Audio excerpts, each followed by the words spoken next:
Okay, so my agency is a companion agency. We basically are non-touch. It's mostly a social model type of dynamic that we work with. So, and in that vein, we end up being a lot of times the first people that the elderly may meet with. We might be the first service in the home because of the need, and if they're appropriate to our services, we keep them along, and if we're not, we refer them out to, more, whatever will work for them, whatever dynamic will work better for them. Um, I happen to love what I do. I've worked in nursing homes and in home care, and I've done high tech and low tech, whatever.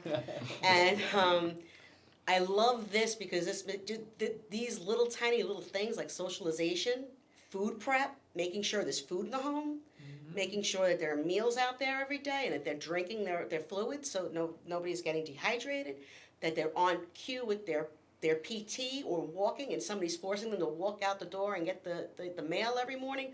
Those little things keep people active and healthy much longer and reduce frailty. So I see a big difference, and I generally do have clients that stay on a long time because we do keep them from becoming so frail that they need to move on into another, situation.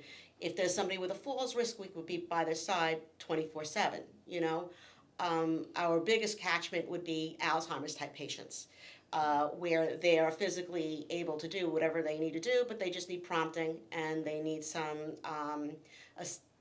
assistance with the eating as far as going out and, food prep and that. Like I said, we're not hands-on, so we would have to rely on agencies like Lorraine's, which you only work with your company, but we partner with other agencies to service the clients at home and make sure that they get their need met. And then, there's along with continuum of care, we have the assisted living, which is a fairly new concept, I would say, in the past 20 years. I saw the first one go up in Smithtown, Sunrise. I was excited about it when I saw it go up because I said, wow, this is really a beautiful environment. It's stimulating. It bridges the gap between a nursing home and home in a really, almost like a vacation type of a way. So the clients that are in your facility are going to be able to enjoy a lot of socialization, and even go on trips out and opportunities like that they wouldn't necessarily get in a nursing home setting where the acuity rate is much higher, and the patient is more debilitated.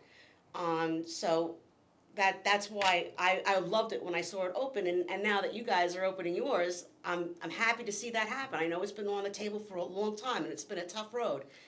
Well, you were talking, Kelly, about the people that are going to go out on trips. Well, a lot of them are going to require companion aids in order to keep them safe, in order to keep them on the bus and in the community. Those little tiny little things. Yeah. It's not hanging the IV. It's not giving the meds. It's That's not.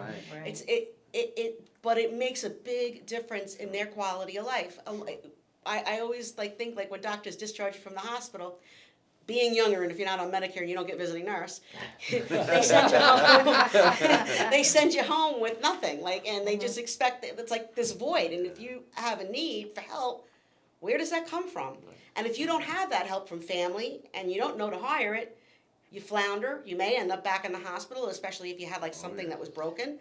So there is a complete need for it. Families aren't like they used to be. If we don't have the same family model we had in the past generation where the children could take care of the parents. It's no longer like that. A lot of the parents are alone.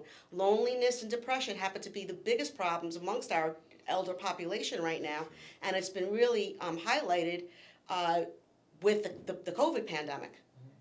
And the damage that it's done to our seniors, and it's heartbreaking to see it, and I'm so excited to get it moving again, get everybody moving again back to where they need to be, and enjoying life, because that's what it's all about. That's right. Yeah. Kelly, one of the things that I heard a variety of people talk about is the fact that what Helping Hearts at Home, as a companion care agency, you're not competitive to anybody No. around this table. You support them. Nope. You support them, and I think, Paul, you've echoed that, Sure.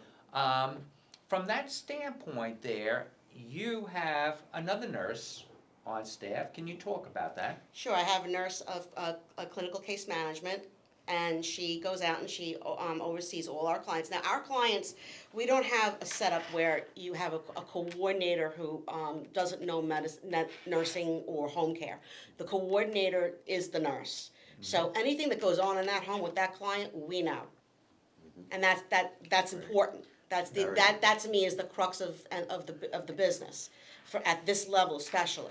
Because somebody with home care experience that's been a nurse for a long time could walk into a home, could wade through all the myriad of different things that are going on in that home and situations, and find the truth of how things really are going. Because people, out of self-preservation, won't tell you the truth.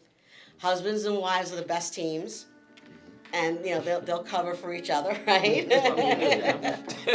And so you have to weed that out so you can give them the best care possible.